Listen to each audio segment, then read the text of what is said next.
Welcome back to another episode of the Powerhouse Lash podcast. I'm your host, T the Brand, Lash Brand Growth Specialist, and I'm glad you're here. That simply means that I help lash artists increase their clientele and grow their businesses with tailored and calculated strategies. So if you're a lash artist or a business owner, generally looking to increase your clientele, figure out how you can create a strong brand identity online, on social media, if you need some accountability, you need somebody to really help you strategize and make the dreams happen, make the goals be your reality, hit me up and let's talk about it. You can always DM me the word powerhouse on Instagram, and my Instagram handle is at Powerhouse Lashes by TTB. So that's that on that. Get the social media marketing and branding growth class, which is called Build Like a Powerhouse. And if you're ready, join the mentorship program. Up front, you go ahead and enter into a 3-month relationship with me as your mentor. And during that time, we are really working, really planning, strategizing, and getting it in. I require 3 months for mentorship starting out because I want people to have realistic time frames to see some actual change and progress and growth within their business. Starting something and doing it for a couple of weeks, that's not going to get you anywhere, but consistency is key, and that is what I am teaching you to do in addition to everything else you may need to help move your business. So with the mentorship program, you get 2 one-on-one calls a month.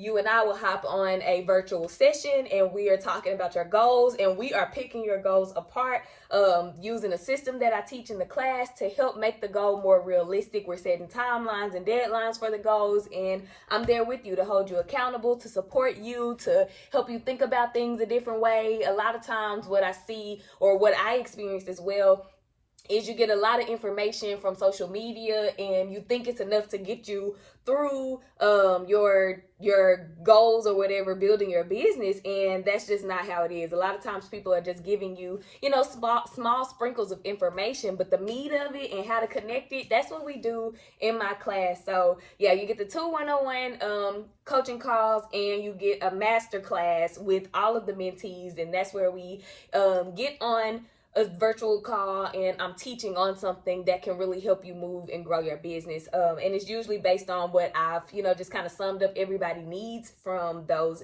individual calls. In addition to that, you are added to a community group chat. It's a private chat and it's only mentees in there. And that's for just updates, for encouragement, for support, any common questions you may have. You also get my phone number so that you can reach out to me anytime that you feel stuck, need a little extra help, need a little extra clarity. And y'all, I do not gatekeep information. Like one of our master classes last month, one of the mentees wanted to know my creative process. She's like, when you get ready to make a reel or to create content, like how are you doing it so intentionally? So I broke my process down. I taught it to them. They took plenty notes, and they are really pushing this content out, and it's looking better, it's feeling better, and they're starting to see the results that they want within their business. So sign up for the sign up for the mentorship program, or just get the class. Either way, you can still have some kind of access to me for help. Now, as you can see from the topic title of this podcast today, we are going to be talking about how to lash faster. This is something that kills us all as lash artists when we first start our lash journeys. You take the class, you graduate from school, you're feeling on top of the world, like, yes, I'm finna get all the clients, I'm finna make these 6 figures, and it's about to be a breeze, and it goes nothing like that. Especially once you move from your mannequin to that first set of human eyes, or those first few sets of human eyes. Like the mannequin, she cool, like her lashes don't do the most, they ain't super full and crazy, it ain't curly and all the things, but oh my god, when you get a human and you see that there are so many more eyelashes on a human, and you're lashing and it's been 2.5 hours and you're not done with the first eye, that is some hurt right there. But truth be told, there's nothing that you can do to speed past that process. You gotta trust the process and just grow through it. But I do have a few tips to help you speed up your lash service time. So let's get into it. The first tip that I have is to prepare before your appointments. When I first became a lash artist, it was in August of 2020, and that is when, we were in still the peak of COVID. Things were still kind of sort of opening back up, but the world was still pretty much locked down and had all these restrictions and limits. So one thing that I was advised to do by one of my friends was, make sure when people get here, they see you wipe your bed down and they see you clean your tools and they see you, Lysoling and blah, blah, blah. And do you know that took so much time? Just to try to prove, hey, I'm a clean person. I'm a clean lash tech. It took so much time wiping the bed down, letting it dry, putting the dressing on the bed, setting up my station so you can see me getting the tweezers out of the plastic. And it took a lot of time. And so to save time for you and for your clients, make sure that you are preparing before your client arrives. Once your client gets to your lash space, all you should have to do is jump into their consultation. Of course, greet them. If they're a new client, you want to build rapport. Of course, asking, how was your day? And how did you find me? And thank you for, the opportunity to service you, all the things. Talk about and while y'all are talking, you should be analyzing their eye shape so that you already know, okay, she has an almond eye shape. Any kind of styling will be good for her. So you can recommend when y'all get into talking about the styling that she may want. You can show her the lengths during your consultation and all those things. So once your client arrives, all you should have to do is get into the consultation part.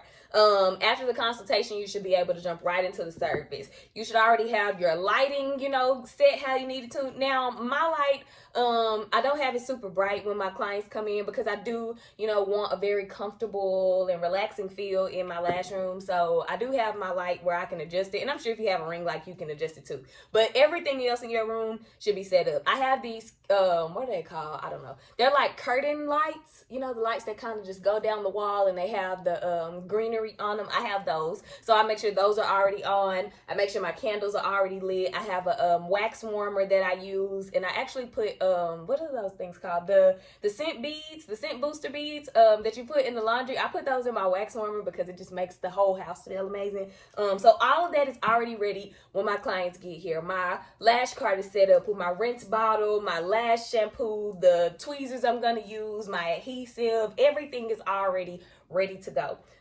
The music is playing. Let's talk about music real quick. I do not play music with lyrics during my lash appointments because if I say this is a luxury experience and I want you to have all of the comfortable luxury feels, I want you to get a good lash nap, having the music going, songs that you already know, that's probably going to be a little distracting. Even if, it's like praise and worship music, that can still, although it'll feed your soul now, it's still distracting. And this is a time for clients to come in and release everything, relax, and just have some me time. So I only play either spa music or smooth jazz so that they can, feel comfortable, relax, get that lash nap, and I can get my work going how I need to. So that's that on that. Make sure everything gets good and set up and prepped and ready before your clients arrive. Tip number 2, pre-make your lash fans. Okay, so this helps with so many things. If you're a beginner lash artist or you're still working to increase your speed, pre-making your lash fans can save you a lot of time during appointments. When I was still a beginner lash artist, one thing that I did when I started pre-making my fans, I went to Michael's, the craft store, and they had these containers. It was like this big container that had these circular cylinder stackable containers in it. It came with like 6 rows of those. And so each container, I had it labeled for the most common lash lengths that I used, which were probably like 12 millimeter C curl, 14 millimeter C curl, whatever other lengths that I used, mostly for the few clients that I had. So before appointments or during my free time when I was doing nothing, I would pre-make my fans and I would let them dry, of course, so that the fans aren't like sticking together in the container. I would let them dry and then put them in the respective containers, seal them up, and once it was time for me to start my service, I had already fans made. So all I was doing was picking up those fans, putting my adhesive on them, and applying them to my clients' lashes. I wasn't having to hand make my fans during the service. I hand make my fans during the service. Now I don't pre-make anymore because I am much faster. So just to for as a beginner kind of tip, kind of helpful thing, pre-make those fans, store them, and use them. That'll help you a lot. The difference between pre-made fans and pro-made fans is basically pre-made, I would consider that something that you made. Pro-made, I would consider something that you bought. So before I started hand making fans, I used easy fans, and I also used pro-made fans from thelashsupply.com. I still use products from thelashsupply.com. Their lashes, adhesives, and now tweezers are the only products that I use, or that's the only place I get my lash products from. If you guys want to shop with them, shop online and save you some coins. Use discount code T10, and that's TEE10, and you'll get 10% off your orders and free shipping, and that is thelashsupply.com. So I was buying pro-made fans from them, and those boxes were $30 a box, and I could probably do 2.5 clients with those pro-made fans versus a regular, like handmade fan lash tray. I don't even know how many people on one tray of lashes. So that's why I, just had to do what I had to do to master the skill so that I could save me some coins. And that's just that on that. So again, this is perfect for you to do when you're at home, when you don't have clients, when you're feeling like, oh my gosh, I don't know what I could be doing with my business, when you have somebody cancel or no show. Like, we all hate that, and that really sucks, but that is time for you to give attention to another space of your business. This also helps you build the muscle memory required to actually lash faster. That's one of the things that a lot of people don't share and probably don't know and don't understand, no matter how advanced they are. Increasing your lash speed or decreasing your, lashing faster, that's all a muscle memory thing. So the more you practice your isolation, the quicker you get with it, the more normal it becomes for your hand that you isolate with. Same for your fan making. The more that you are making those fans, you build the muscle memory, and it becomes easier for you to do. So it helps you to last faster, and of course it helps you perfect your fans and your speed. All right, so tip number 3, map your lash sets. I remember when I first kind of started getting into mapping, I wasn't really a big fan of it. I was in lash school, and one of my instructors, who was amazing, her name was Miss Sharina, shout out to her.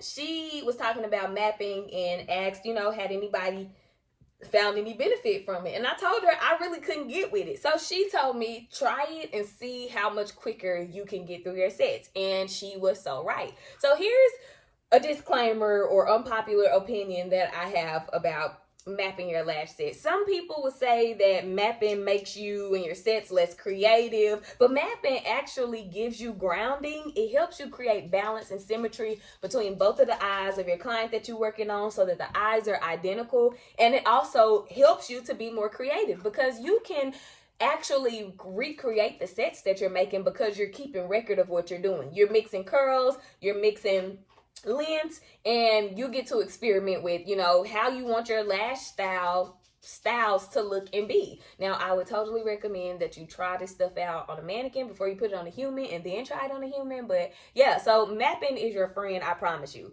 Mapping helps you, one, prevent stickies. We can't stand the stickies, y'all.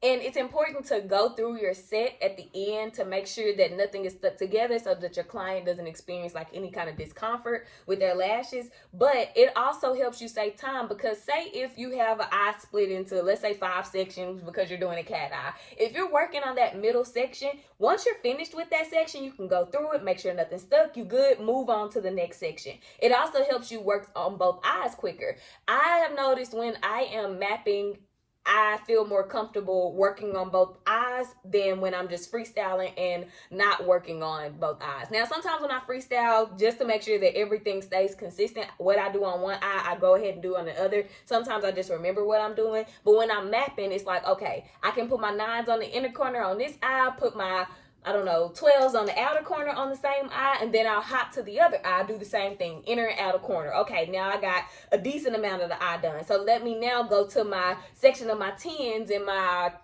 what comes before 12? My 10s and my 11, and work it like that, doing the same between both eyes. Now, where I would have normally spent as a beginner lash artist. Where I would have normally spent 2 hours on one eye, I have spent 2 hours between two eyes, and I've gotten 4 sections done. And if that eye, like I said, was split into 5 sections, I only have 1 section per eye left, and that's probably gonna take me 30 minutes to an hour, and that is perfectly fine as a beginner lash artist. Y'all, 3 hours for a full set as a beginner, as an intermediate artist, that is perfectly normal and perfectly fine. Please do not let social media have you thinking that you need to be doing sets in 2 hours or less or you suck. No, people who do full sets within an hour and a half, I do not think that's a flex. I feel like you probably left a lot of natural lashes unlashed. You probably didn't isolate properly. Your placement of the lashes probably wasn't correctly. It just makes me, question some stuff. Now, I have done a couple of full sets here recently in my advanced lash career stage or whatever. I've done a few full sets in an hour and a half, hour 45 minutes, and don't get me wrong, I felt so proud, but I don't know what I had going on in those times, because on a regular day, a full set is going to take me 2 to 2.5 hours. And if clients have a problem laying down that long for a full set, they want somebody quicker, oh dang, hate to miss you, but go find you somebody quicker. Period. Be comfortable with who you are and where you are in your lash journey. Okay, let me get back on point. So, mapping helps you prevent stickies, which, require extra time to separate. What's been most helpful to me with mapping and speed is lashing in sections. I just went over that, but it helps me feel less overwhelmed by a full set, or it helped me feel less overwhelmed by a full set of lashes by being able to work in those small sections. So that is that on that with my third tip with mapping your set. So moving on to tip number 4, practice isolation only. Spend time practicing isolating without placing lashes. Work on isolating without placing lashes, because this will help you to, again, strengthen the muscles in your hand, which you need to actually last faster. When I was a lash trainer, one of the exercises that I would recommend to some of my students to do to help them master isolation to lash faster is on their mannequins, or if they lived with somebody, had a sibling, their mama, their daddy, their boyfriend, whoever, if they had a friend who would come over and let them, just practice on them. Practice isolation by just going in, isolating one lash, holding that lash between the tweezers for 10 to 15 seconds, letting it go, and then going somewhere else on the eye, repeating the same process. Finding the lash, isolating it, just hold the lash there, hold the tweezers around the lash open for 10 to 15 seconds. What this is going to do, that is going to train your eye, it's going to train your brain, it's going to train your hand, it's going to train the muscles in your hand, and it's going to help you isolate much better, much more precisely, and help you isolate faster. Now, you don't want to apply lashes during this process, because you're focusing on the isolation. You don't want it to be distracting. You don't want to feel overwhelmed. You're just focusing on the one skill right now, which is isolation. And 10 to 15 seconds when you do get your lash speed up, or if you don't, that's usually kind of how long it takes to pick up a classic lash, put your adhesive on it, and get it on that natural lash. It takes about the same time if you have pre or pro made fans.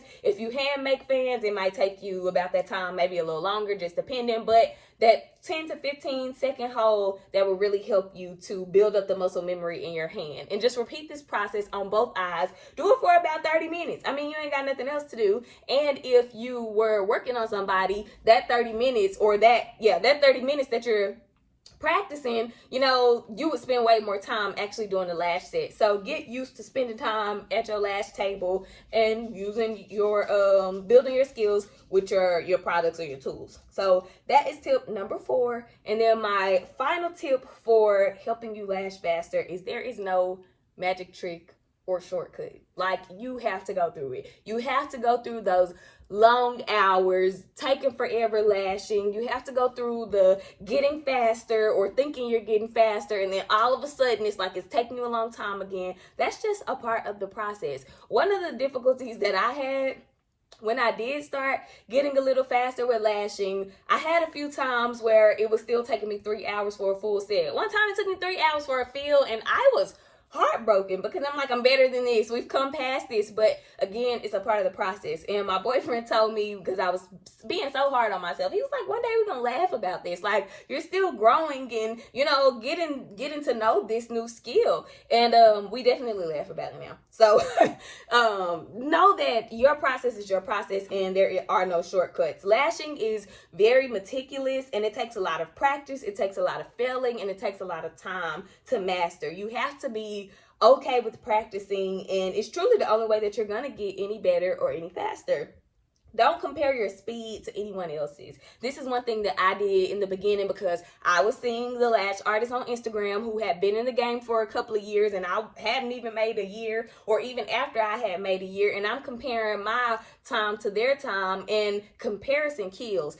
Go listen to that episode. It's one of the most recent episodes on the podcast. Comparison kills. It totally destroys your confidence. It can eat away at your faith. It can make you just feel like a loser. So stay in your lane and keep your eyes on your finish line, which will always be moving, by the way. There's always something more to learn, something more to grow, something more to work through, a new hard thing to master. Like, that's just the name of the game. So remember also that everyone, like I mentioned earlier, everyone who's lashing fast is not doing quality work. If clients have an issue, again, with their speed, then they may not be the clients for you, and that's okay. Keep working, focus on quality and build your skills. So y'all, I hope that this episode was helpful. I hope that there were some tips in there that you can use, some things that you can do practically. Now, if you have any questions, drop them in the review section or follow me on Instagram at Powerhouse Lashes by TTB. And add your questions there in the DM. I'll be happy to respond to them and help you however I can. For the viewers on YouTube, you can drop your comments, of course, your questions in the comment section, and I'll be happy to respond and answer and help you guys however I can. I hope that this episode makes your lash journey a little bit easier, and I will talk to y'all in the next one.